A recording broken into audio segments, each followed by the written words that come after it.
तो एक तरफ तो कांग्रेस लोकसभा चुनाव के लिए दिल्ली में ये मंथन कर रही है और वहीं इंडिया गठबंधन की सहयोगी लेफ्ट पार्टियों ने कांग्रेस को ही धर्म संकट में डाल दिया है। दरअसल चुनाव से पहले राहुल गांधी की वायनाड सीट को लेकर पेच फंस गया है। इंडिया अलायंस में शामिल है सीपीआई, उससे कांग्रेस से केरल की वायनाड सीट मांग ली है। डी राजा का कहना है अगर राहुल गांधी वायनाड से चुनाव लड़ते हैं तो ये गठबंधन के लिए ठीक नहीं होगा। लेफ्ट कह रही है राहुल को लोकसभा का चुनाव किसी दूसरे राज्य से लड़ना चाहिए।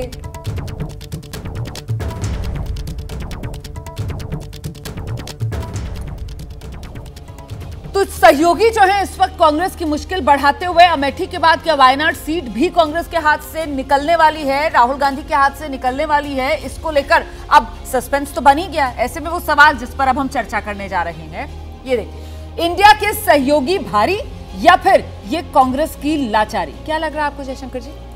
नहीं रोमा, पहली बात यह है कि देखिए लेफ्ट के साथ केरल में खास तौर से कांग्रेस का मुकाबला होता ही रहा है और पिछले चुनाव में भी राहुल गांधी ने लेफ्ट को हरा करके ही चुनाव जीता था। वायनाड में भी जो चुनाव जीता था वो लेफ्ट के खिलाफ लड़ करके जीता था, इसलिए उससे बहुत कोई असर नहीं पड़ेगा। मुझे नहीं लगता है कि इससे कोई संबंधों में दरार आ गई। ये बात लेफ्ट के लोग भी जानते हैं। बंगाल में वो चाहते हैं कि किसी तरह का समझौता हो जाए, लेकिन मांग कर रहे हैं ना लेफ्ट के नेता। नहीं वो तो मांग करना है तो सभी मांगेगा, कोई चांद मांगेगा, सूरज मांगेगा, उससे क्या फर्क पड़ता है भाई। देखिए जैसे समाजवादी पार्टी ने मध्य प्रदेश में मांगा सीटें, तो कमलनाथ ने कह दिया कि साहब कौन होता है अखिलेश बखलेश। अब समाजवादी तो कहा गया साहब विधानसभा चुनाव के लिए तो हुई नहीं थी गठबंधन की बात। नहीं तो अब वही बात ये कहेंगे ना, अखिलेश कहेंगे यूपी में कौन है कांग्रेस, क्योंकि 2 एमएलए 1 सांसद की पार्टी है उत्तर प्रदेश में कांग्रेस पार्टी। इस बात को कांग्रेस को भी ध्यान में रखना होगा। लेकिन जब समझौता होता है, कोई तालमेल बनता है, इंडिया अलायंस बनता है, तो किसी को थोड़ा छोड़ना पड़ता है, किसी को थोड़ा गेन करना होता है। ये बात सबको समझ में आती है। कांग्रेस के साथ दिक्कत क्या है कि जब भी थोड़ी उसको सफलता मिलती है तो उसका अतीत का अहंकार उसके ऊपर हावी हो जाता है। जैसे कर्नाटका में जीत गए, हिमाचल में जीत गए, तो अब उनको लगा कि बस अब तो मध्य प्रदेश, राजस्थान, छत्तीसगढ़ भी जीत जाएंगे और उसके बाद तो फिर अलग छत्तीस दलों का कोई मतलब नहीं, अकेला हम तो जीत जाएंगे। लेकिन फिर उनको मुंह की खानी पड़ गई, क्योंकि वही बात। इसलिए देखिए लेफ्ट हमको नहीं लगता है कि इस पर इतना रिजिड होगा। लेफ्ट को भी मालूम है कि वहाँ कांग्रेस और लेफ्ट लड़के ही के बीजेपी को हरा सकते हैं। लेकिन होगा क्या इस गठबंधन में राकेश सर? क्या यहाँ पर भारी इंडिया गठबंधन के साथी पड़ेंगे और कांग्रेस की लाचारी और उभर कर सामने आएगी इंडिया गठबंधन में?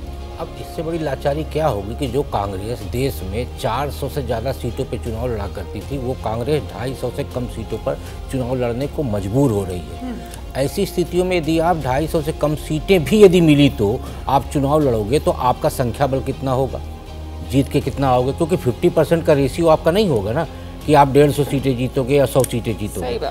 तो जब आप पहले के चुनावों में 44 फिर 52 तक पहुंचे तो आगे बढ़ के आप कितना पड़ेंगे? तो क्षेत्रीय दल भी चाहते हैं कांग्रेस के संख्या बल इतना नहीं हो कि वो प्रधानमंत्री पद के लिए दावेदारी कर सके, वो बड़े सौदेबाजी की तरफ बढ़ सके। इसलिए सारे क्षेत्रीय दल कांग्रेस से ही जन्म लिए हैं और वो कांग्रेस को ही घेर के बैठ गए। ठीक है, वैसे जी कहाँ तो कांग्रेस के सूत्र ये जानकारी दे रहे थे कि साहब तैयारी ये है कांग्रेस पार्टी की कि न सिर्फ जो पिछली बार जीती हुई सीटें थी बल्कि जहां पर पार्टी नंबर 2 की हैसियत में रही थी उन सीटों पर भी अपना दावा करेगी। और यहाँ तो वायनाड जो जीती हुई सीट है उस पर साथ ही दावा कर रहे हैं। नहीं, बिल्कुल दावा कर रहे हैं, लेकिन मैं इसको बहुत फेस वैल्यू पे नहीं लेना चाहिए। हर पॉलिटिकल पार्टी अपनी डिमांड और कार्यकर्ता नेता जो है ना बात करते रहते हैं, और खास तौर से जब समझौते के टेबल पर पहुंच रहे हो उससे पहले सबकी अपनी कोशिश होती है प्रेशर बनाने की।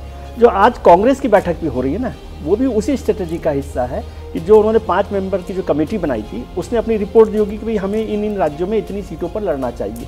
उसमें आज खड़गे साहब ने प्रदेश अध्यक्ष को बुलाया ताकि एक जेन्युइन उस पर डिस्कशन हो सके कि ये सीट तो ठीक है, आप जीता पाओगे कि नहीं जीता पाओगे।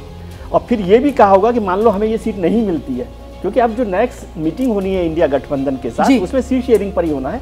तो आज होमवर्क ये किया जा रहा है कि ये सब तरह से कितनी सीटें हम दावा करें, कितनी सीटों पर बैकआउट करें, कितनी सीटों के लिए लड़ना चाहिए और कौन सी सीटों के लिए लड़ना चाहिए, ये इंपॉर्टेंट इस पर हो रहा है। और ये न्याय यात्रा और दोनों मैं लोकसभा की तैयारी के तौर पर ही देखता हूँ कि वहाँ पर कैसे हो रहा है। और मुझे नहीं लगता कि कोई 10-5 सीटों से ज़्यादा पर कांग्रेस का सहयोगी दलों से बड़ा झगड़ा होगा, क्योंकि कांग्रेस के पास ज़्यादातर सीटें तो वो है जहाँ पर सहयोगी दल नहीं है।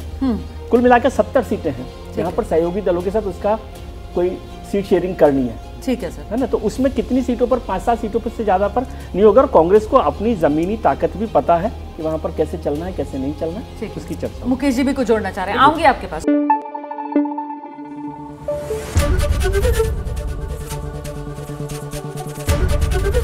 एबीपी न्यूज आपको रखे आगे।